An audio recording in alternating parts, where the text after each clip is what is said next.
नमस्कार, capital TV Uttar Pradesh देख रहे हैं आप। मैं हूं आपके साथ राधिका राज। आज इस स्पेशल स्टोरी में बात होगी संभल की। संभल को लेकर लगातार अपडेट सामने आ रहे हैं, जिसको लेकर मुलायम सरकार पर भी निशाना बनाया जा रहा है। साथ ही सीएम योगी का एक विधानसभा का वीडियो भी जमकर वायरल हो रहा है। तो क्या है पूरा मामला, बताएंगे आपको विस्तार से।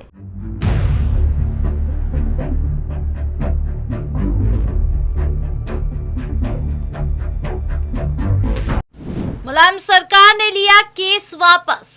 उत्तर प्रदेश के संभल में 1978 में हुए सांप्रदायिक दंगे से जुड़े 8 मुकदमे 1993 में तत्कालीन सपा सरकार ने वापस ले लिए थे, जिनकी फाइलें मुरादाबाद में खंगाली जारी है। सूत्रों के मुताबिक न्यायालय के पुराने रिकॉर्ड तलाश करने पर अब तक 10 मामलों की फाइलें तो मिल चुकी है, लेकिन हत्या से जुड़े मूल मामले की फाइल अभी तक नहीं मिल पाई है। इन्हीं फाइलों की जांच करने से पता चला है कि कई मामलों में जांच करने वाले अधिकारियों के बयान तक नहीं लिए गए और एक तरफा बयानों के आधार पर रिपोर्ट लगाकर केस बंद कर दिए गए थे। सूत्रों बताते हैं कि फाइल में 1978 के दंगे का रिकॉर्ड 1983 तक मिलता है, लेकिन उसके बाद अभी नहीं मिल पा रहा है। रिकॉर्ड खंगालने पर पता चला कि दंगों के सारे गवाह हॉस्टाइल हो गए हैं। सूत्रों के मुताबिक 1993 में यूपी के तत्कालीन मुख्यमंत्री मुलायम सिंह यादव भी सपा सरकार ने अपनी कैबिनेट के प्रस्ताव से 1978 के संभल के सांप्रदायिक दंगों से जुड़े 8 मुकदमे वापस लेने का फैसला लिया था। इसके पीछे सपा नेता आजम खान और पूर्व सांसद डॉक्टर शरफुरी रहमान बर्ग की अहम भूमिका बताई जाती है। 23 दिसंबर 1993 को आर.डी. शुक्ला विशेष सचिव न्याय विभाग उत्तर प्रदेश शासन ने मुरादाबाद के जिला अधिकारी को पत्र लिखकर संभल नगर में 30 मार्च 1978 में हुए दंगे से संबंधित 16 मुकदमों में से 8 मुकदमे को शासन द्वारा वापस लेने के निर्णय से अवगत कराया था। यही बात योगी सरकार को खटक गई थी। सूत्रों के मुताबिक 1978 के सांप्रदायिक दंगों के 2 गवाहों और 4 आरोपियों के अभी जिंदा होने की जानकारी मिली है, जिनकी खोजबीन की जा रही है। दंगों के समय संभल मुरादाबाद जनपद का हिस्सा हुआ करता था। मार्च 1978 में संभल में सांप्रदायिक दंगा भड़का था, जिसमें कई लोगों की हत्या हुई थी। हिंदू और मुस्लिम दोनों पक्षों की तरफ से कई प्राथमिकी दर्ज कराई गई थी। हालांकि कोई भी मुकदमा सजा तक नहीं पहुंचा और गवाह भी मुकर गए थे। दंगे के बाद कई पीड़ित परिवार और गवाह संभल छोड़कर अन्य शहरों को पलायन कर गए थे, जिनकी जानकारी जुटाई जा रही है। अब एक बार फिर से 1978 में संभल में हुए सांप्रदायिक दंगों की फाइलें तलाशी जारी है और योगी सरकार के आदेश पर जल्द ही इसकी दोबारा जांच शुरू हो सकती है।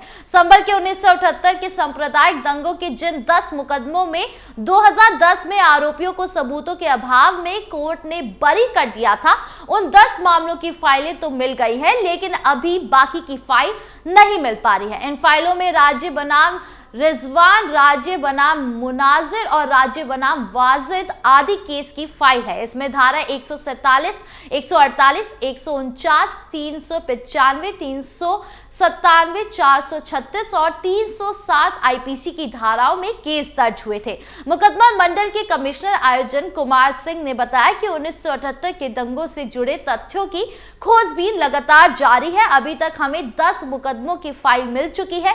सरकार इस मामले में जो भी दिशा निर्देश हमें देगी, उसके मुताबिक आगे की कार्यवाही की जाएगी। मुख्यमंत्री योगी आदित्यनाथ के निर्देश पर मुरादाबाद जिला प्रशासन ने इस घटनाक्रम की फाइलें खंगालनी शुरू कर दी। सूत्रों के मुताबिक अब तक 10 फाइलें ढूंढ ली गई है। इन दस्तावेजों में दंगे और हत्या से जुड़े मामलों की पड़ताल की जा रही है। पता चला है कि कई मामलों में जांच अधिकारी और पीड़ितों के बयान बिना ही फाइल बंद कर दी गई।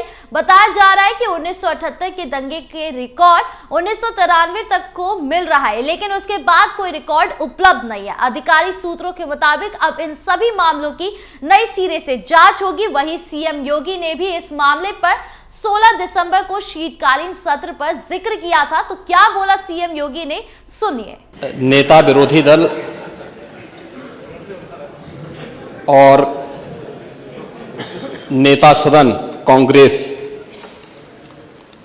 के नोटिस पर नियम 311 के अधीन आपने इस मुद्दे को यहाँ पर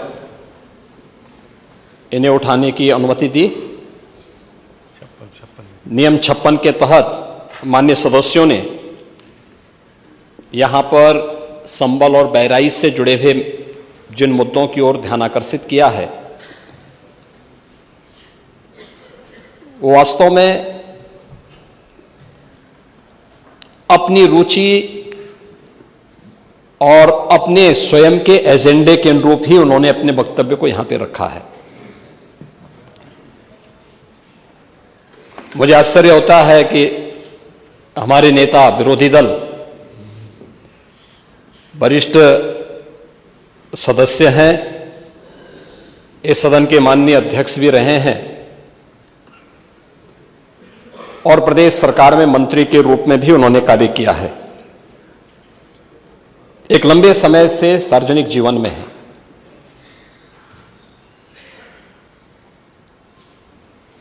बुद्ध को हम भी मानते हैं, लेकिन हमें इस बारे में भी जानना होगा कि एक लंबी परंपरा भारत की है और भारत की उसी परंपरा के अनुरूप भारत की विरासत और विकास के समन्वय के साथ ही सरकार कार्य कर रही है।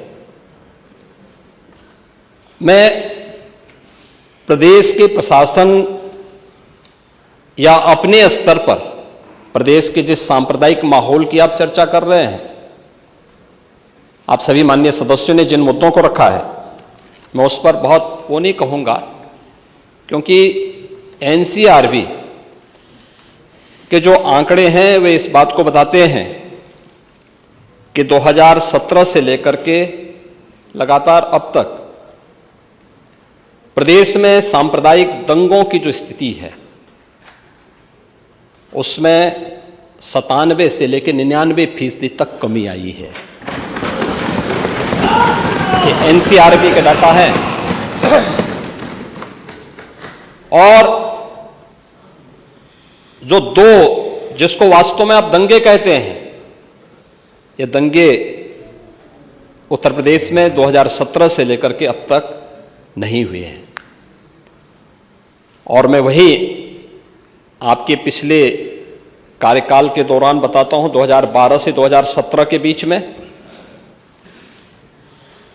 ये भी एनसीआरबी के ही डाटा है, प्रदेश में 815 सांप्रदायिक दंगे हुए और 192 लोगों की मौत उसमें हुई है। मैं उस पर चर्चा करूंगा। उससे पहले भी 2007 से 2011 के बीच 616 ऐसे सांप्रदायिक घटनाएं हुई हैं जिनमें 121 लोगों की मौत हुई थी। महोदय, जो बात यहां पर माननीय सदस्य शेखबाल महबूब ने संबल के बारे में लिखा, माननीय सदस्य कुंवर रघुराज प्रताप सिंह जी ने यह बात बहुत स्पष्ट की कि हम तथ्यों को छुपा करके कब तक जनता को गुमराह करेंगे। हर व्यक्ति जानता है कि माननीय न्यायालय के आदेश पे सर्वे का कार्य हो रहा था और सर्वे हो रहा था।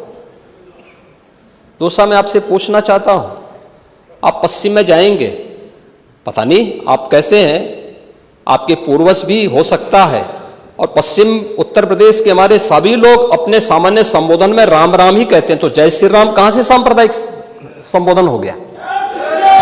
कहां से सांप्रदायिक संबोधन हो गया? हमारे यहां हम जगते हैं, राम ही राम बोलते हैं, मिलते हैं, राम राम का संबोधन होता है, और अंतिम यात्रा में विदा करते हैं तब भी राम नाम सत्य है ही बोलते हैं। राम के बगैर तो हमारा कोई काम ही नहीं है।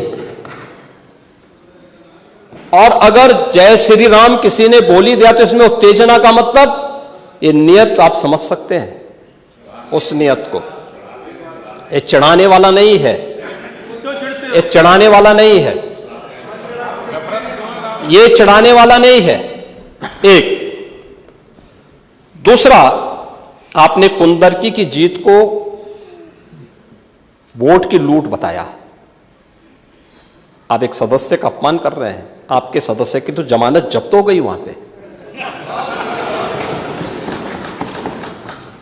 और क्या ये सच नहीं है? इस समय तो आज डिजिटल मीडिया का है। वहां का पठान, वहां का शेख सब कह रहे साहब हमारे पूर्वज तो हिंदू थे और आप भी, आपके पूर्वज भी हिंदू थे। क्या ये सच नहीं है? और क्या ये सच नहीं है कि देशी और विदेशी मुसलमानों की आपसी भिड़ंत है जो वर्षों की लड़ाई को लेकर के वहां चल रहा है? आप लोग सच पे पर्दा डालने का प्रयास कर रहे हैं, लेकिन एक चीज जरा नोट करना कि सूर्य को, चांद को और सत्य को बहुत देर तक छुपा कोई नहीं सकता है, और सत्य जरूर सामने आएगा। और उसी सत्य के बारे में कहा जा रहा है। नेता प्रतिपक्ष कह रहे थे कि वहां की स्थिति ऐसी है कि अगर मंदिर आ भी जाएगा, मंदिर बन जाएगा। मैं कहता हूं, ये तो बाबरनामा भी कहता है कि हर मंदिर को तोड़ करके एक ढांचा खड़ा किया गया। संभल के इस पूरे मामले पर आपकी क्या राय है, कमेंट बॉक्स में जरूर बताएं। वीडियो अच्छी लगी हो तो लाइक शेयर करें और चैनल को सब्सक्राइब करना ना भूलें। नमस्कार।